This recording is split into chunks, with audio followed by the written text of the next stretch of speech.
Bueno, buenas noches. Bienvenidos a este tercer diálogo queer organizado por Escarabajo Editorial. Realmente es un orgullo y es un placer hacer parte de este conversatorio por tercer año consecutivo. Yo realmente quería resaltar la labor de Escarabajo Editorial precisamente en esa apertura que ha tenido a la diversidad, tanto desde las obras y los autores que, digamos, que congrega esta editorial, como por este espacio que ha sido tan importante para nosotros, que nos ha permitido reflexionar, que nos ha permitido, digamos, que traer una nueva mirada, una mirada diferente acerca de temas que nos tocan a todos. Quería mencionar las obras que tiene Escarabajo Editorial en este sentido, digamos, que abordan los temas queer, que abordan los temas diversos, por mencionar algunas, porque tienen muchísimas, han sido como muy abiertos con este tema. Volverse Océano, de Claudia Martelo. Tenemos Francisco Barcenas Feria, con Bramidos de Agua Dulce.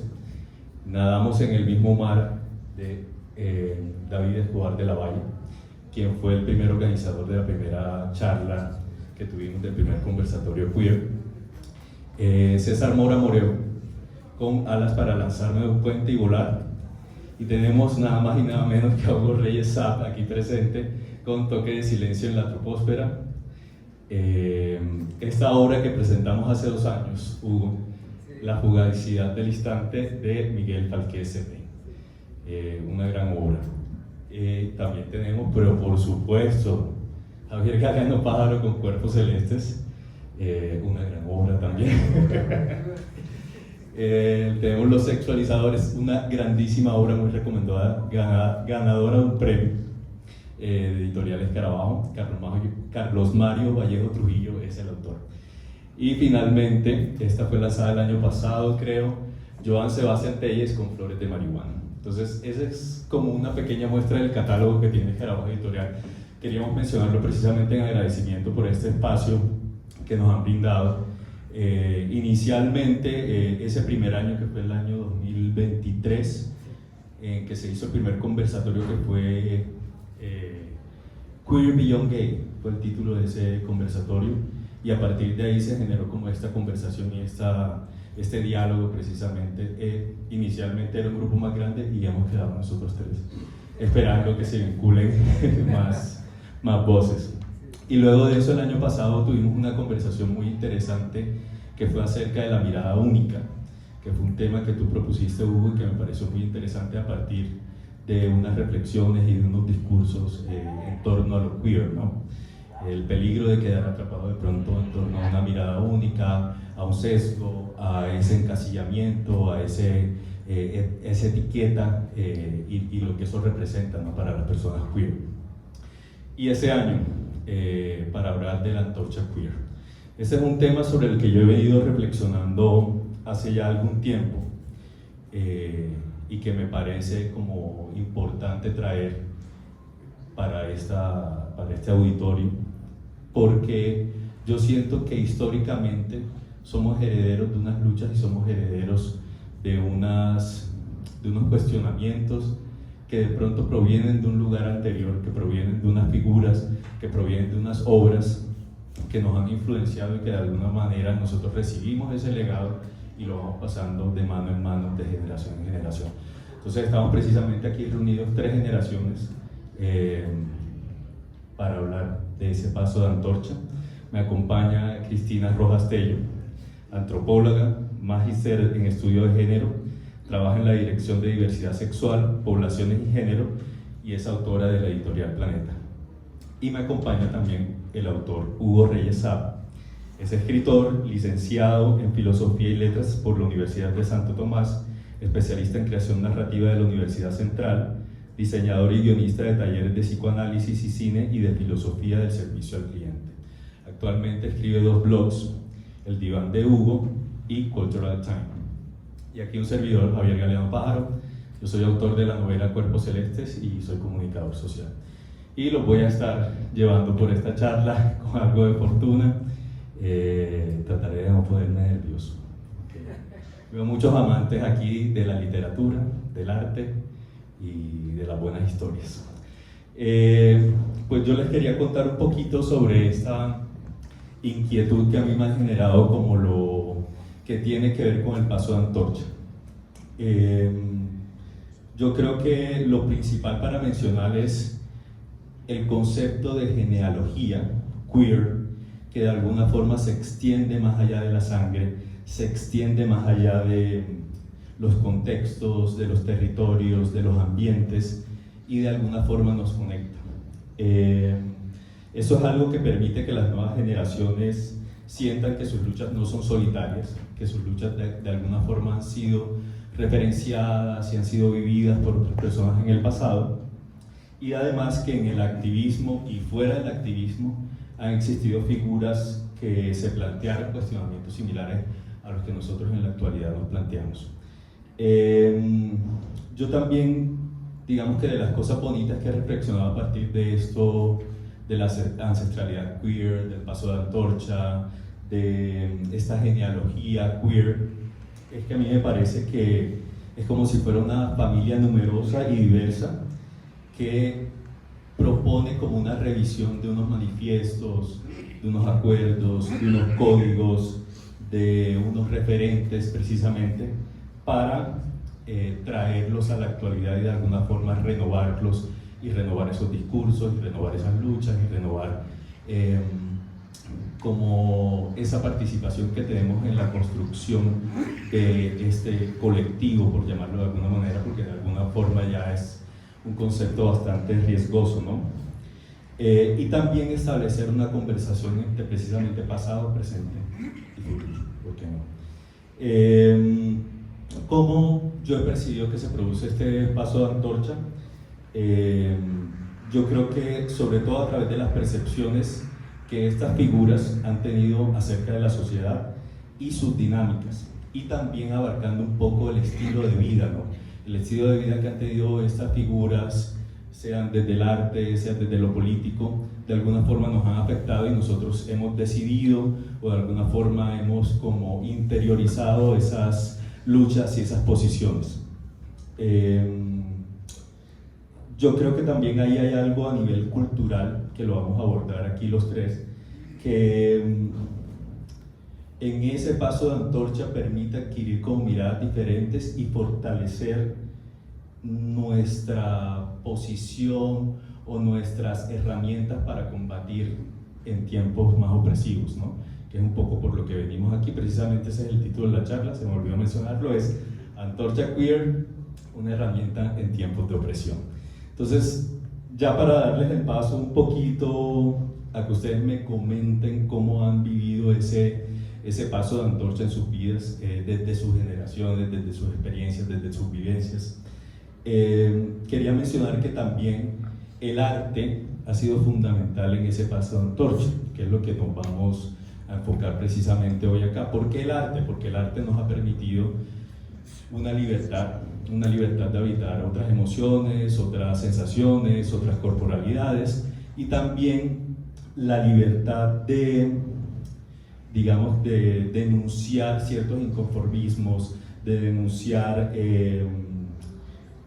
las injusticias, la discriminación. El arte nos ha permitido eso, entonces por eso el arte es como ese hilo que nos permite pasar esa antorcha ideológica de unos a otros. Y también el arte nos ha inspirado, o sea, nos ha permitido con esas libertades crear nuevos lenguajes, crear nuevas formas de expresión que nos llevan de alguna forma a llevar más adelante ese legado que hemos recibido. Entonces quiero empezar con Cristina, quería preguntarte ¿cómo has experimentado tú ese paso de antorcha a nivel generacional? ¿Cómo lo viviste? ¿A través de qué? ¿Cuáles fueron tus primeros referentes? Bueno, de los referentes hablaremos más adelante, pero sí quería saber cómo fue ese paso de antorcha para ti. Bueno, muchas gracias, buenas noches a todas las personas que están aquí acompañándonos y pues a la editorial Escarabajo por venirnos a brindar este espacio de hablar de lo queer. La verdad es que yo me acerco al tema de la diversidad sexual me acerco desde mi generación, teniendo muy claros unos referentes, ¿no? Hay como un terreno ya preparado por otras personas, ¿sí? Bueno, todos tenemos como un primer, que no es el único, pero pues es el más conocido referente, que es todas estas movilizaciones en Nueva York en el año 68, el Stonewall, el Stonewall. Entonces, están esas manifestaciones que hubo más, unas incluso más potentes en Europa, pero creo que esa fue la que más se hizo visible, el Stonewall. Entonces, mi generación realmente recibe un montón de personas que tuvieron que apostar la vida para ganar esos derechos, cuando la diversidad no se veía como un derecho. O sea, eso no era percibido. Mi generación comienza a pensarse ya la diversidad sexual y de género en el marco de los derechos humanos. Entonces comienzan como a aparecer, no solamente a nivel de los países, políticas públicas, pensándose en el Estado como, sino que ya entendiendo ese tema como algo que tenía que ver con los derechos humanos, y eso es muchísimo, porque antes como que no se sabía dónde clasificarle. Incluso recordemos que en generaciones anteriores la diversidad sexual siempre era tenida como un delito, como una enfermedad, ¿no? Es en el año 90 que la Organización Mundial de la Salud saca la homosexualidad del listado de enfermedades mentales, y hasta el año 80 deja de ser un delito en Colombia, aunque todavía mucha gente piensa que todavía es un delito y mucha gente piensa que todavía es una enfermedad, pero no. Pero entonces, digamos que yo sentí eso, ¿no? Como uno de repente de unas personas que les tocó dar la vida por eso, en una absoluta incomprensión, vidas enteras que no pudieron darse, vivirse, ¿sí? Derechos completamente ignorados, y que llega la pregunta, bueno, esto sí es un derecho, esto está en el marco de los derechos humanos. Y me atrevería, por ejemplo, a decir que muchos autores que han hecho filosofía de estos temas son como anteriores también, muchos, pero y más adelante les hablaré específicamente de los, porque si no me alargo mucho, comienzan a pensarse esto de la teoría queer, ¿sí? Entonces, en resumen, es mirar todo lo que había atrás y ponerlo en el marco de los derechos humanos. Así lo percibo yo. Bueno, buenas noches, es un gusto estar aquí hablando de este tema tan interesante. Y a mí sí por generación me toca irme muchísimo más atrás. A mí me toca vivir aproximadamente los años 70 el tema, ¿no?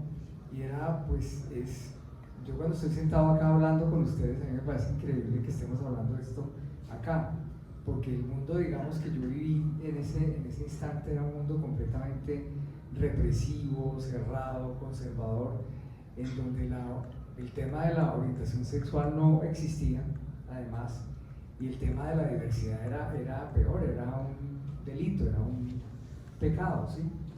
Entonces yo crezco en eso, y yo recuerdo que el primer contacto que yo tengo con lo que se podría llamar queer, pues fueron los Beatles, ¿no? Me acuerdo que era un grupo que de pronto uno lo ve, que era gente con el pelo largo que estaba cantando cosas distintas, y cuando yo sé, por ejemplo, dejarme crecer el pelo un poquitico debajo de la oreja, eso fue un escándalo, ¿no? Y menos cuando me negué a cortarme el pelo completamente rapado como era la moda en esa época, y eso fue pues un escándalo familiar. Y era un tema solo de moda, ¿no? En ese momento era un tema solo de moda, eran tiempos como muy oscuros, donde uno ni siquiera podía pensar la posibilidad de existir tal cual como se era. Uno siempre estaba pensando que tenía que ser otras personas, otros personajes, copiar modos de ser y estar en el mundo. O sea, era completamente imposible. O sea, esto que estamos haciendo aquí, esto es ciencia ficción para esa época. Y yo pues siempre tuve como mucho contacto y mucho interés con el tema pues de la cultura pop, el cine, la música, el arte y todo esto. Y poco a poco pues entonces empieza uno como a evolucionar, y entonces viene el tema ya de la música disco, que digamos aparece un personaje que seguramente algunos de los que están acá recuerdan, y es Donna Summer. Donna Summer, que es esta cantante negra que tenía una voz lindísima, y murió hace poco, y ella pues a pesar de que fue súper popular, ella empieza como a abrir este mundo de una cultura gay y pop y como muy oscura, y eso es como la puerta de entrada para el personaje que ya populariza completamente el tema de la música disco, que es John Travolta con la película de Fiebre de Sábado en la Noche y los Bee Gees, que fueron en ese momento los que abren como esa compuerta y digamos que ya todo el mundo oficializa el hecho de ser queer, ¿no? Aunque realmente no era el concepto real, ¿no? Pero digamos que a los ojos míos yo empiezo a ver cómo poco a poco esas estructuras tan rígidas se sueltan y ahí empieza a abrirse la puerta. Aparecen personajes como David Bowie, que es el primero que ya osa pues frontalmente, por así decirlo, a ser andrógino. Cuando lo veía uno no sabía si era hombre, mujer, extraterrestre, porque era extraterrestre completamente, ¿sí? Él va abriendo la puerta. Luego aparece una cantante muy importante que fue Cyndi Lauper. Cyndi Lauper en su momento fue increíble porque ella le abre la puerta a la reina del pop, que es Madonna. O sea, Cyndi Lauper con su forma de vestirse, con todas las cosas que pone encima, sus pañoletas, su movimiento, los aretes, los zapatos, los colores y todo, Madonna toma esa figura y ella pues ya lo lleva a otro nivel, y ya pues digamos que para mí ya yo siento que con la entrada de Madonna en la cultura popular ya se oficializa completamente lo que empieza a ser como una cultura gay, ¿sí? O sea, ya todo el mundo como que empieza a ver que no hay ninguna razón para ocultar la forma de ser o la forma de vestir y todo. O sea, poco a poco de esa sensación, esa atmósfera que yo tengo de los años 60, 70, ya hacia los 80 ya empieza a cambiar completamente, ¿no? Empiezan a haber ya sitios donde, por ejemplo, las rumbas ya son mixtas, ¿no? Antes había el tema de que la rumba gay eran bares ocultos donde se entraba con un santo y seña, donde la policía antes de los años 80 llegaba con camiones, se llevaba a la gente, había un tema de corrupción tremendo, y se abre, entonces ya se mezcla la gente, y dentro, digamos, del público hetero, la rumba gay se vuelve popular porque se empiezan a dar cuenta que es una forma de rumbear completamente distinta. Hoy en día, digamos, por ejemplo, si yo hubiese tenido la oportunidad de verlo en esa época, yo personalmente diría que es un mundo completamente marica. Completamente marica. Y sin duda me parece también ahí que el tiempo, la época de alguna forma indicó como unos códigos, indicaba como unos lenguajes dentro de lo que había clandestino, de lo oculto, y que todo eso fue cambiando y tuviste un poco el cambio. Yo te mencionaba hace un rato cuando estábamos conversando que tu paso de antorcha, siendo el más maduro de aquí de esta reunión, es bastante importante, porque la generación que hizo ese paso, la generación anterior a la tuya, ya no están, ya murieron. Entonces, de alguna forma, tú en estos momentos estás sosteniendo como la antorcha en alto, y se la pasa a Cristina, y Cristina de alguna forma la pasa a mí. Yo quería que nos metiéramos ya de lleno a esas figuras, a esos referentes. Tú mencionaste a Madonna, mencionaste a Cyndi Lauper, mencionaste a Donna Summer, y eso desde la cultura pop. Pero también yo creo que de otras orillas del arte se han presentado personajes que de alguna forma nos han moldeado, nos han inspirado, y que uno recibe un legado de ellos, como que uno tiene una resonancia con sus luchas, con lo que propusieron, con sus estilos de vida.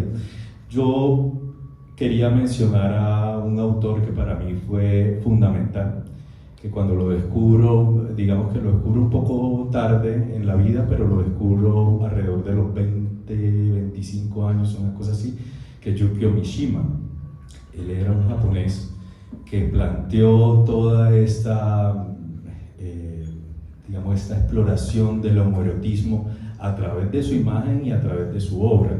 Tiene dos obras fundamentales para mí, que son Confesiones de una máscara y El color prohibido, que me marcaron mucho, pero sobre todo las elecciones que él hizo como autor, como artista, la forma como se mostró, la forma como asumió el deseo masculino, la belleza del físico de los hombres, cómo lo asumió él, me parece que de alguna forma me marcó y me ayudó a tener una posición como más positiva en torno a eso, una posición como un poco más sana de alguna manera, y como que replantearme esos roles o esos modelos que uno recibe de otras fuentes de pronto más tradicionales sobre lo que debe o cómo se debe comportar un escritor o un artista así, entre comillas, serio. Ese desafío que él hizo como de la sociedad japonesa, lo que propuso a través de la fotografía, mostrándose como, digamos, como un objeto de deseo de alguna manera, a mí me parecía que era como totalmente salido de la norma y me tomó como tiempo, mucho tiempo, de alguna forma como asumirlo y decir como, ok, yo de alguna forma resueno con lo que tú querías hacer o resueno con este mensaje que Mishima quería enviar. Yo quería que ustedes me mencionaran así muy específicamente y también de una forma muy concreta quiénes fueron esos referentes para ustedes, quiénes fueron esas figuras del arte, de la literatura, de la cultura pop que de alguna forma los moldearon y por qué, que me contaran eso. Listo.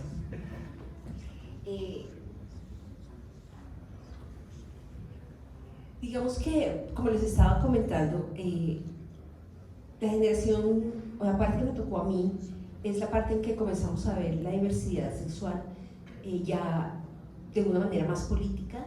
Siempre ha sido política, pero digamos que se comienza, los estados incluso comienzan a pensársela en términos de derechos humanos, y en la filosofía también se comienzan a dar a preguntarse, ¿sí? Hacerse la pregunta por la diversidad. Yo traje unos referentes que quiero compartir con ustedes, que han sido importantes, pero que mira que yo los tomo más que todo como referentes, pero también tiene que ver con la segunda parte del nombre de nuestro encuentro, que no está ahí, que es para la opresión. las herramientas en tiempos de opresión. Estas son como mis herramientas en tiempos de opresión, que creo que también son una antorcha que podría estar pasando. Voy a ser muy breve porque traje la biblioteca, pero brevemente. Bueno, este libro se llama La Línea Rosa, de Mark Geweiser. Es un hombre que es sudafricano, que vino a Colombia hace como unos 2 años, y él, en este libro de La Línea Rosa, él se va por, no me acuerdo cuántos países alcanza a abarcar, mirando las condiciones de vida de las personas LGBTI en países en África, en Asia, en América, sobre todo en los países donde está prohibida todavía la homosexualidad, pero en algunos donde es legal, pero todavía hay persecución, porque también sucede, como aquí en Colombia. Aquí en Colombia tenemos muchísimas leyes, muchos avances jurídicos en temas de diversidad, pero hay regiones donde todavía se persiguen las personas diversas. Entonces, este es un libro que yo recomendaría para eso. Yo le preguntaba a Mark, porque esa vez nos invitaron a conversar con él, y yo le decía, pero ¿por qué vienes a Colombia? Y dice, porque ustedes no saben todo lo que tienen en Colombia. Decía, yo he estudiado en muchos países y los avances jurídicos que tienen en materia de derechos las personas LGBTI, de destinación de recursos del Estado, bueno, muchísimas cosas. Entonces, bueno, ahí uno se da cuenta que no siempre somos conscientes de lo que pasa acá. Uno pensaría que en países, no, él decía que en Colombia había muchos avances. Este libro, que salió hace muy poco, de Brigitte Baptiste, se llama Transecología, una guía patafísica para habitar las transformaciones del mundo. También yo lo recomendaría como en estos momentos de crisis, porque lo que hace Brigitte aquí, ella es bióloga y es ecologista, ¿no? Entonces ella comienza a explicar la diversidad desde la biología, porque muchas personas, y a todos los que estamos aquí en este panel, estoy seguro que alguna vez nos han dicho, no, pero es que la ciencia dice, no, pero es que no sé qué, aquí están. Ella comienza desde la biología a decir cómo, y explicar cómo la diversidad humana, la diversidad sexual y de género humana es absolutamente normal y cotidiana en la biología, ¿sí? Entonces, es un documento muy interesante. Acá ese público además es muy bonito, si se dan cuenta, es un diseño súper bonito. Creo que sería una herramienta muy interesante. Bueno, como estamos hablando de mi generación, ahí sí te contesto la pregunta. Hay un personaje que creo que fue muy importante, que es nacido en mi generación, que es Paul Preciado. Paul Preciado nace en el año 71, o sea, es un poquito mayor que yo. Traje este libro, aunque Paul tiene muchísimos más, que se llama Un apartamento en Urano. Ese apartamento en Urano tiene, el prólogo lo hace Virginie Despentes, que es la esposa de él, y aquí reúne una serie de artículos que escribió para un periódico en España, no me acuerdo muy bien para qué periódico era, pero el caso es que ahí comienza Paul Preciado no solamente a hacer un análisis político del contexto, incluso hay cosas de Trump en el libro, sino también narra todo su tránsito, porque Paul Preciado es un hombre trans que los primeros textos de él aparecen como Beatriz Preciado, entonces aquí narra todo el tránsito dentro de un contexto político y es uno de los, digamos, padres de la teoría queer. Entonces este lo traje porque pues es como el que tengo más recientemente, pero tiene una obra muy interesante que creo que podría dar cuenta de los tiempos actuales. Entonces este también responde a la pregunta que habías hecho. Me traje a Judith Butler, sobre todo particularmente para todas las personas que trabajamos temas de género y diversidad sexual en estos tiempos de crisis y de retrocesos en los avances en derechos humanos y todo eso. Este libro es fascinante. ¿Quién teme el género? En ese libro ella plantea respuestas a todas las preguntas que se están formulando en este momento. También Trump es un personaje, ¿no? También hay como todo un análisis a lo que está pasando con Trump, la postura del Vaticano, las preguntas a por qué se están fortaleciendo. Bueno, creo que es una pregunta, hoy se veía venir un fortalecimiento de esos fundamentalismos, pero digamos que aquí están las herramientas para un debate muy interesante, y junto a este de Judith Butler también le recomendaría que es también de ella, que es La fuerza de la no violencia, y ella también se para ahí desde el tema de género, de la teoría queer. También Judith Butler es pues de las personas que teorizan la teoría queer como teoría, pero entonces ella da unas herramientas aquí muy importantes de cómo continuar esa revolución sin ser violentos, ¿sí? Otra que debería ser y que siempre ha sido la bandera, ¿sí? El feminismo nace como una apuesta política no violenta y debe ser así. Entonces, también. Y bueno, traje también otros dos autores que creo que me funcionan mucho. Son colombianos. La primera es Andrea Salgado, traje unos libros de ella. Es una mujer lesbiana que escribe literatura, que escribe también poesía excelente. La lesbiana, El oso y el ponqué, ciencia ficción y diversidad sexual. Y que es un libro para mí maravilloso, El sueño del árbol.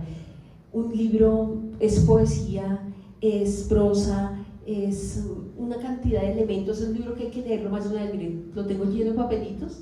Es papeloso porque tengo que volverlos a leer. A mí me costó un poco, pero es muy bonito enterarse que gente en Colombia está haciendo esto tan maravilloso. Es una mujer diversa que habla desde su diversidad. Y por último, yo dije que iba a traerla. Hice la tarea. Este autor que se lo recomiendo mucho, y es, claro, él ya no es de mi generación, él es un hombre muy joven que se llama Luis Carlos Barragán, pero Luis Carlos Barragán hace una apuesta que incluye lo futurista, que incluye la diversidad sexual, que incluye el tema étnico dentro de las novelas de ciencia ficción. Entonces, la primera, Vagabunda Bogotá, que nos habla de una Bogotá, pues él la escribe teniendo 19 años. Esto es, digamos, narrar como, no sé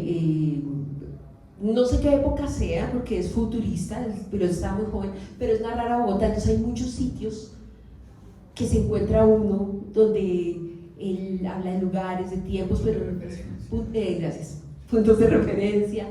Vagabunda Bogotá, su segunda novela, que es El Gusano, que ya se desarrolla en el Cauca, pero que también habla de esa diversidad como una propuesta de los cuerpos que se pueden transformar, otras formas. Hay una cosa que está sucediendo y que tiene que ver, sí, mucho con mi generación, y es que en ese camino de reconocimiento, de buscarnos a nosotros mismos, salen muchas identidades, y es normal, ¿no? LGBTI, y cada vez salen más letras, Q+, plus, pansexuales, eso. Y creo que eso tiene que ver con que estamos buscando todavía un lugar en la escena, y es importante que suceda. Sin embargo, por ejemplo, la apuesta que hace Luis Carlos es a la mezcla, a la unión, de unas maneras que no les voy a contar, pero es un llamado como a ver esas identidades de otras formas. Y estas últimas dos, que son también ciencia ficción, también digamos que tienen que ver, bueno, se llama Parásitos Perfectos y Tierra contra Futuro. Le recomiendo mucho ese autor, es un hombre que ha trabajado, que ha sido activista en algunos momentos por el tema LGBTI, y que yo creo que nos muestran otras formas de cómo los jóvenes están viendo la diversidad. La palabra Hugo porque estamos... Dale, Huguito, cuéntanos cuáles son esos referentes para ti. Tiene su micrófono. Yo también traje libros, no tengo que hablar de libros. Bueno, yo hablando de la antorcha, habíamos quedado en la parte de la música, pero también evidentemente también están las letras, ¿no? Los libros, la literatura y el cine. Hay una obra importantísima en la cual hemos estado de acuerdo nosotros cuando hemos hablado, y es definitivamente El beso de Dick, de Fernando Molano, que pues es una obra fantástica y que creo que todos los que la pudimos leer al principio en fotocopias, que nos pasamos de mano en mano, nos impactó muchísimo. A mí me sirvió mucho porque cuando yo leí El beso de Dick, uno me impactó mucho ver cómo el amor siempre es mucho más escandaloso que la guerra y el odio, cómo este amor entre estos dos niños en el colegio termina siendo visto de esa forma tan nefasta por el padre y termina generando toda una tragedia dentro de la historia. Y ese final que creo que a todos nos ha partido el corazón, yo siempre que me leo esa obra y al final siempre termino llorando, cuando uno le dice al otro no te vayas y el otro le dice no me dejes ir, ¿no? Eso es una cosa brutal, y yo creo que todos, o sea, yo tuve un blues con esa obra durante muchísimos años, porque efectivamente al ser el amor gay una cosa tan prohibida, tan oculta, pues evidentemente termina siendo trágica, porque el que ama de una forma distinta y al ser condenado pues tampoco sabe cómo hacerlo, ¿sí? Porque no hay ningún referente. Entonces no es que sea un amor malo ni que sea un amor maldito, sino que es un amor que no se conoce, que no se ha enseñado. Entonces la gente termina haciendo lo mejor que puede dentro de la misma confusión, ¿sí? Tanto los que están dentro y afuera. Y entonces Fernando Molano lo refleja perfecto allí, o sea, uno se da cuenta que esa obra solo puede terminar en esa tragedia como termina allí, y la despedida pues evidentemente es el inicio de la madurez de los dos personajes, que es lo que nos tocó a todos, ¿no? Ese corazón que nos rompen por primera vez y que nos vuelven a romper muchas veces, y que lo único que tenemos que hacer es irnos y enfrentarlo y seguir adelante. Pero muchos años después, o sea, y afortunadamente trajimos el libro, nuestro querido amigo David Escobar de la Valle publica su obra Nadamos en el mismo mar, y para mí la experiencia de leer este libro fue increíble. Primero fue terrorífica, porque ya yo venía pues obviamente ya contaminado pues por la tragedia del amor gay, y pues por Fernando Molano también, porque hablaba de la realidad, realmente era así. Y yo todo el tiempo decía, ¿esto en qué momento se va a romper? ¿Esto en qué momento nos van a destruir? O sea, yo todo el tiempo estuve esperando tragedia. Y cuando nuestro querido David, de una manera tan increíble y tan delicada, hace un giro, ¿sí? Y no solo incluye el amor de ellos dos de una manera tan linda, sino que incluye a la humanidad entera, ¿no? Como un océano. Y el amor y el afecto, algo completamente fluido, porque así es, o sea, los sentimientos son algo fluido, no son estáticos, no son cuadriculados, no son una norma, sino que simplemente fluyen, o sea, el amor fluye, crece. Fue increíble, o sea, yo cuando leí este libro y sobre todo pues para la generación mía, yo sentí que efectivamente algo había cambiado. Y digo, bueno, si ya hay una obra, sí, que se atreva a proponer esto, significa que es posible, esto no es ficción, realmente es posible y la novela es completamente inverosímil. Entonces, haciendo un salto del guión que nosotros habíamos propuesto, yo caigo, pues como muchas personas hemos caído con una serie que se estrenó en el 2022, que es una serie inglesa que se llama Heartstopper, que no sé si ustedes la han visto, que es una belleza, que es increíble. El que no la haya visto tiene que verla. Y para mí eso sí fue increíble, porque así como David, digamos, desde la literatura justifica la legalidad de un sentimiento, ¿sí? La no perversión del amor versus lo que el mundo cree, ¿no? Que vuelve perverso algo que es completamente natural. Entonces nos lleva ya prácticamente al colegio, prácticamente a la adolescencia y a vivir, aunque sea de una manera fantástica o ficcional, lo que sería una relación gay entre dos muchachos, ¿sí? Si el mundo, ¿sí?, no les dijera que está mal. Y a pesar de todo, evidentemente hay un problema, obviamente, entre las familias y todo, tiene un final feliz porque precisamente ellos no son malos, no son unas personas perversas, lo único que ellos quieren hacer es amarse. Y la serie lo permite. Y no solo lo permite, sino que uno creería que puede ser algo cursi y no lo es para nada, absolutamente para nada. Inclusive la salida del closet del chico que supuestamente pues no es gay, y la charla que tiene con su madre es una cosa increíble. Yo creo que es una escena que quedará para la posteridad en las series de televisión y cine, porque el diálogo de ellos dos es increíble, ¿sí? La compasión de la mamá, el miedo de su hijo a contarle a su mamá que es bisexual, que le dice que es bisexual y que se enamoró de un compañerito del colegio y que prácticamente es su novio, y él tiene un terror terrible, ¿no? Y la forma como la mamá lo trata. Y a partir de eso, cómo la serie muestra el romance totalmente lleno de inocencia, lejos del cliché que tienen muchas personas, que el amor gay es simplemente sexual, solo sexo, nada más, deseo. No, para nada. O sea, da una clase de educación sentimental, ¿sí?, donde los amores distintos, ¿sí?, no fuesen censurados desde el principio, se les permitieran ser normales, ¿sí?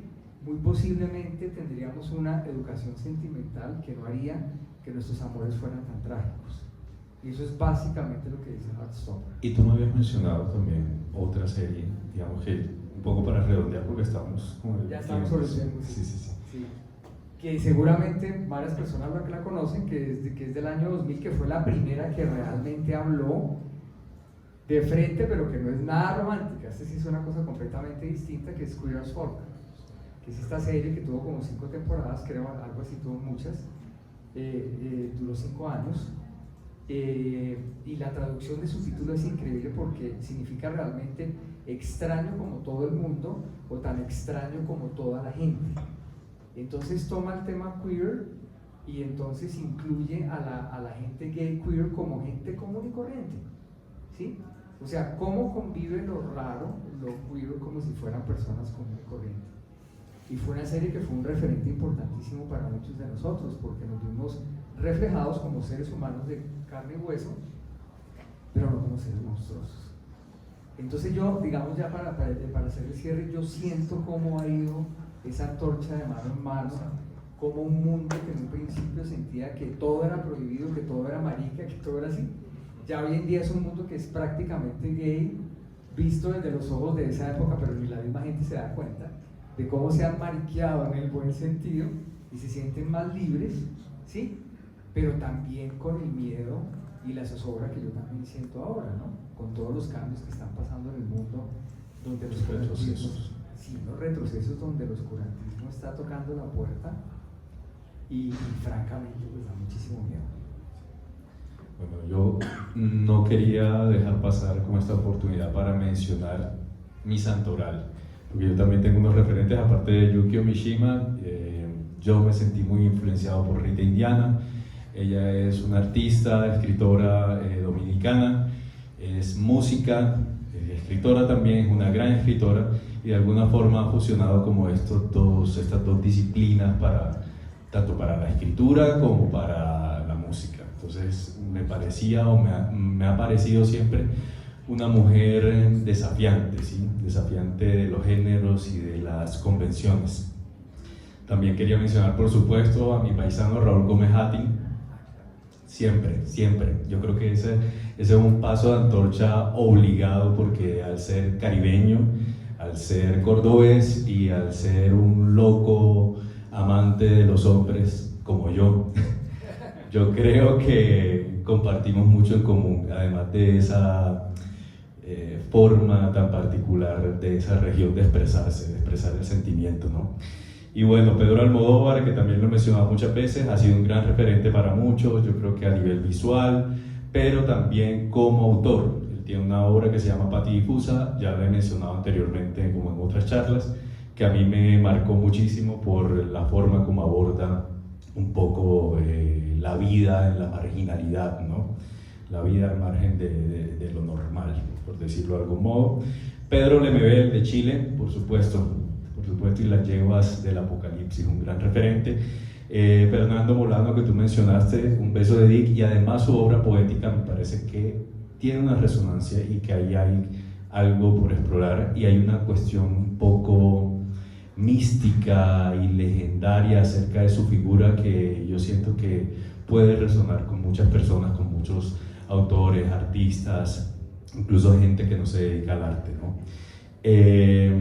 Esos eran como los referentes, y quería continuar como muy rápidamente porque se nos está agotando el tiempo, que me contaran un poco.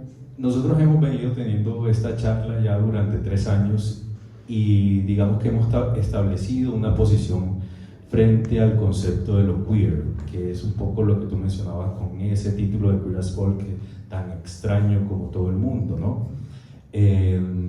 Yo creo que ha quedado claro un poco que lo queer es habitar de alguna forma una periferia o una marginalidad o un entorno un poco ajeno al centro, ¿no?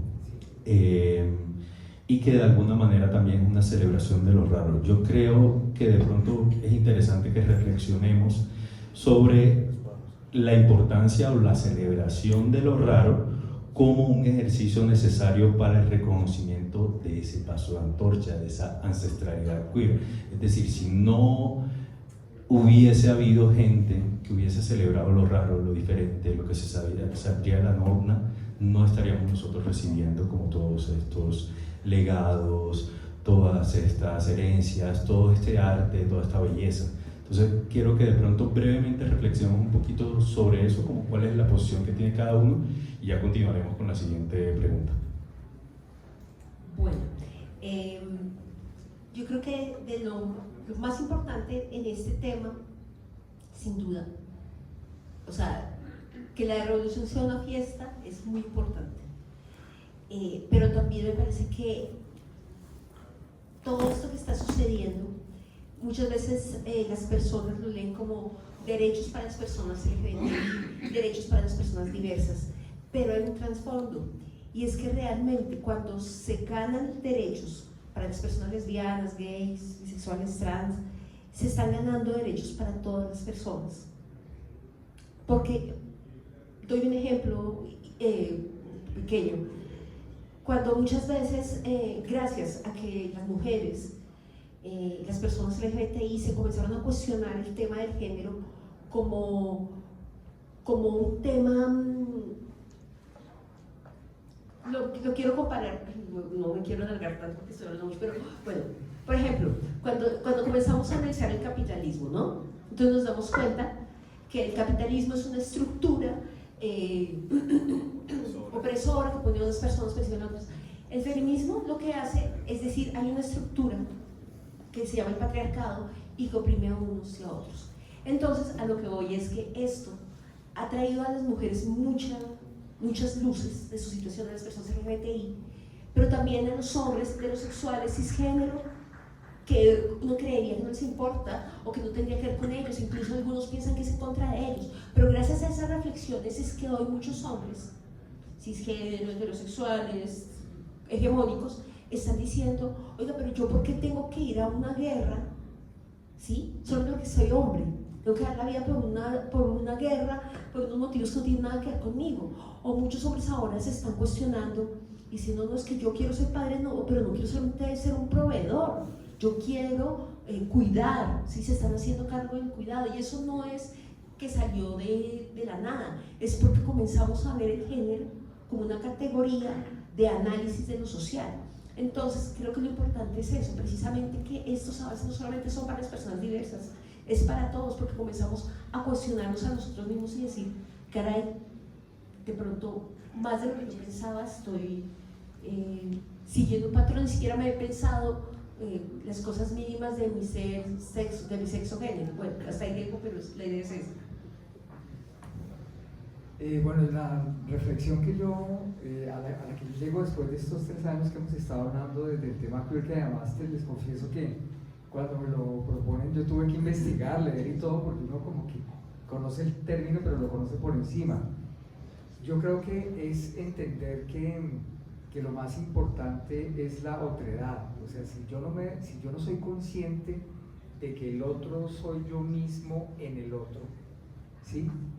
La sociedad no puede avanzar, es imposible, porque tal cual como el título de Queer as Folk, que dice que extraño como todo el mundo, o tan extraño como toda la gente, el otro es extraño para mí porque lo desconozco, porque no lo conozco, porque no le he dado la oportunidad de conocerlo y de que me conozca. Entonces yo pienso que a mí y me encanta lo que estás diciendo, porque si yo no incluyo al otro porque es distinto, también me excluyo yo mismo por ser distinto con relación al otro. Entonces a mí me encanta eso, a mí me encanta conocer al otro, ponerle nombre, ponerle cara, conocer su historia, porque en la medida que yo lo visibilizo, también yo existo, yo me visibilizo también, y me doy cuenta de que lo que él siente y sufre es exactamente lo que yo siento y sufro. O sea que no hay ninguna diferencia. Eso es cuando uno se da cuenta de que básicamente las diferencias son el invento más estúpido del mundo, porque en el fondo lo único que queremos es estar felices, que nos dejen querer a quienes decidamos y que eso no sea un delito.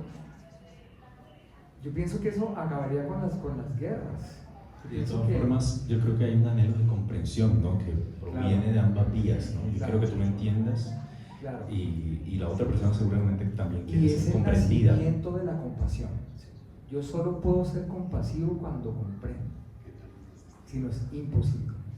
Entonces yo, a veces cuando hablamos todas estas cosas me da un poquito de risa, porque yo digo, es muy chistoso, es más sencillo de lo que creemos, pero lo tenemos tan normatizado, o sea, está tan categorizado que terminamos confundiéndonos y somos muy infelices, solo por el intelecto. Bueno, para cerrar, teníamos algo que queríamos mencionar, pero yo creo que nos quedamos un poquito cortos de tiempo. Tú de pronto hiciste mención de eso, y es que de todas formas, a pesar de que digamos que hay a través del arte y a través de la literatura una celebración que es un poco más reciente, ¿no? de esta diversidad, de todas formas este sistema, el sistema del arte y la industria editorial y del entretenimiento son sistemas heteropatriarcales y son sistemas que todavía prevalecen machistas, ¿no? Eso como por mencionarlo al marco de esto. Yo creo que podemos entender un poco de que de todas formas la censura y la autocensura todavía están presentes, todavía existe la posibilidad de que seamos silenciados o de que tengamos que callar o de que tengamos que comportarnos de cierta manera por el simple hecho de celebrar quiénes somos, de nuestra autenticidad.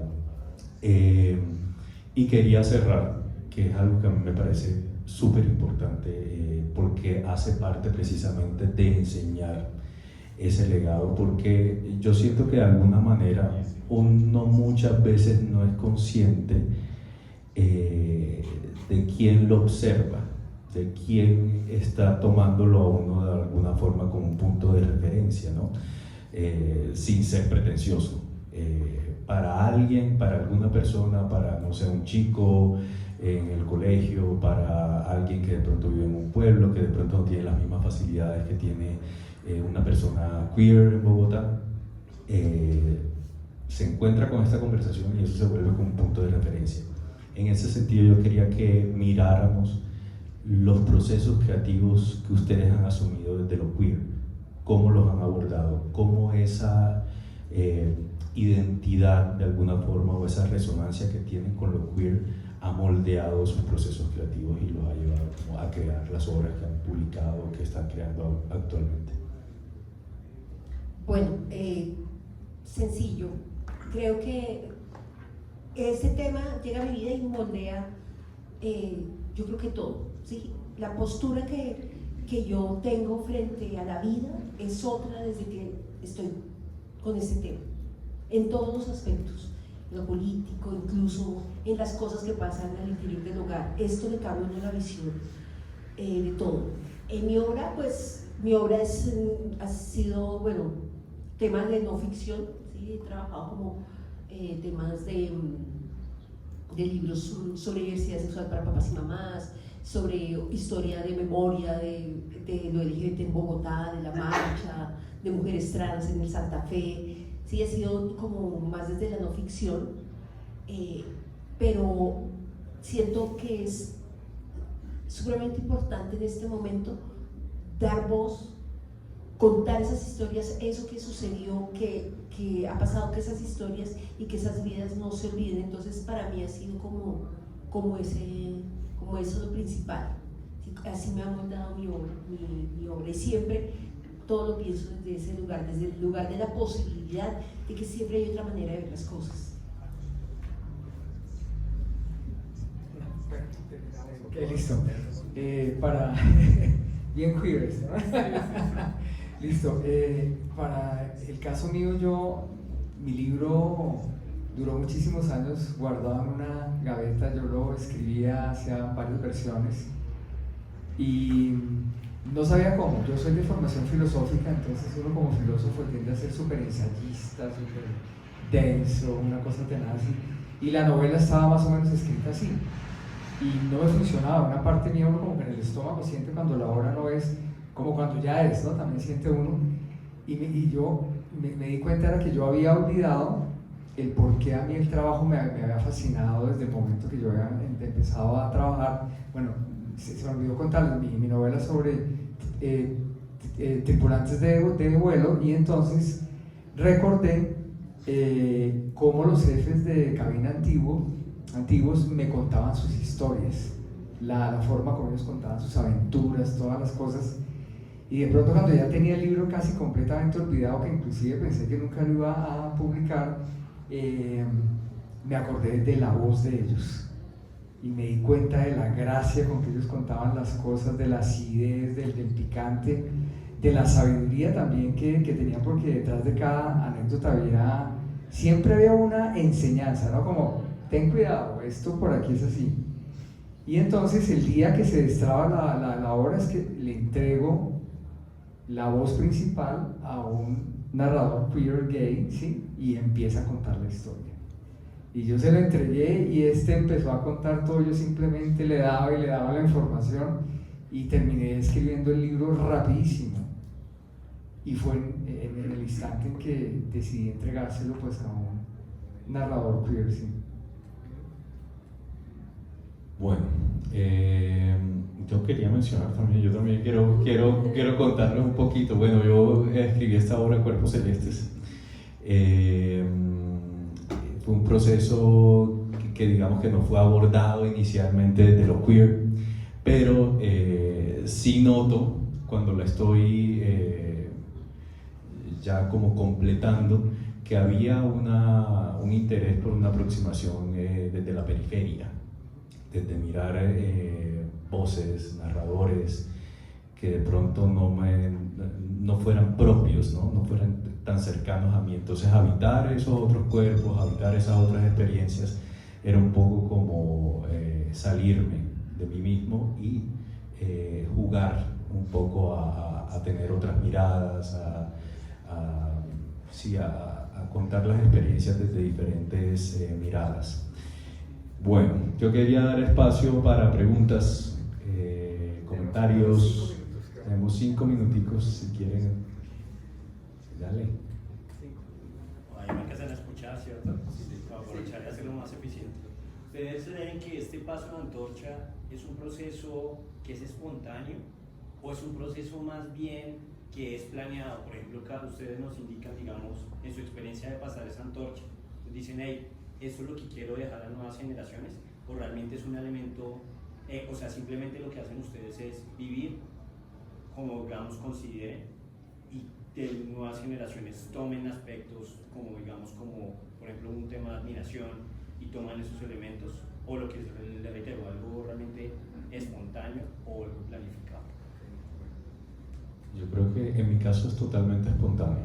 O sea, no hay como parte de lo que yo celebro, digamos, que en las personas que admiro o en esos referentes queer es que hay cierta espontaneidad y cierta naturalidad. Es decir, no hay, entre comillas, una articulación, entre comillas, porque de todas formas el arte es artificio. Entonces hay ciertas cosas que son, ciertas movidas que pueden ser calculadas, ¿no? Pero en términos es decir, cuando tú te sientas a crear una obra, cuando tú te sientas sí, a expresar tu arte, no estás pensando tanto como, yo quiero, no, estás respondiendo a una necesidad de pronto que proviene de la curiosidad, que proviene, no sé, de la imaginación, de tantas cosas, de las emociones. Entonces sí hay como un gran porcentaje de espontaneidad en mi caso. En el caso mío igual, es completamente espontáneo y yo pienso que simplemente siento que quiero que mi vida sea vista simplemente como de una forma natural y que así como la gente siente que yo me siento cómodo conmigo mismo, también se sientan cómodos ellos. Es más bien como una guía como desde el ejemplo. O sea que sí, está bien, o sea, uno tiene que estar tranquilo con lo que se es y la autenticidad yo pienso que es una fuerza potentísima. Yo creo que si uno se permite ser auténtico, además de una forma tranquila, ¿no? Digamos, a mí me gusta mucho, digamos, las actitudes así explosivas, contestatarias y todo, aunque son válidas, ¿no? A veces uno tiene que ser así, pero yo pienso que vivirlo como de una forma muy tranquila, fluida, que la gente lo sienta natural, nada artificial. Bueno, en mi caso es absolutamente consciente. Yo he estado muy cercana a la movilización, o sea, es que sí creo que en cada persona es diferente. Yo he estado muy cercana al activismo y a la movilización social. Entonces, realmente, yo inicio con este tema como activista y duré muchos años como activista y hay un momento en que yo dije, tengo que parar, ¿sí? Porque ya tengo que dar espacio a otras personas, y yo echando el mismo carrito todo el tiempo, allá que darle espacio a otras personas y fue cuando pasar la antorcha y por eso me puse a escribir. O sea, yo lo hice muy consciente y siempre he tratado de hacerlo, no siempre lo consigo, pero tengo la conciencia de que tengo que saber que ya todo está inventado. O sea, yo no me vengo a inventarme nada, todo ya está inventado. Uno hace unas nuevas versiones de las cosas, las nutre, las actualiza. Y también, o sea, pensar en eso, pero también mirar para adelante y escuchar y recoger con respeto también las propuestas de las nuevas generaciones, ¿no?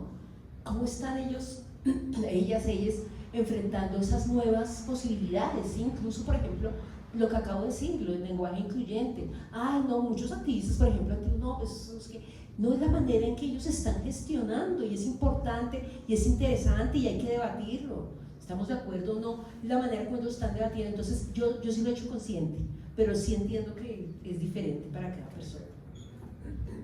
Bueno, si no hay más preguntas ni comentarios, damos cierre a este diálogo queer en 2025. Esperamos encontrarnos todos de nuevo en 2026 para tener una nueva conversación. Me encanta que hayan venido, me encanta que me hayan acompañado, que nos hayan acompañado, y los invitamos a observar y comprar la obra, el catálogo tan nutrido y tan diverso que tiene Escarabajo Editorial, que nos proporcionó este espacio tan importante.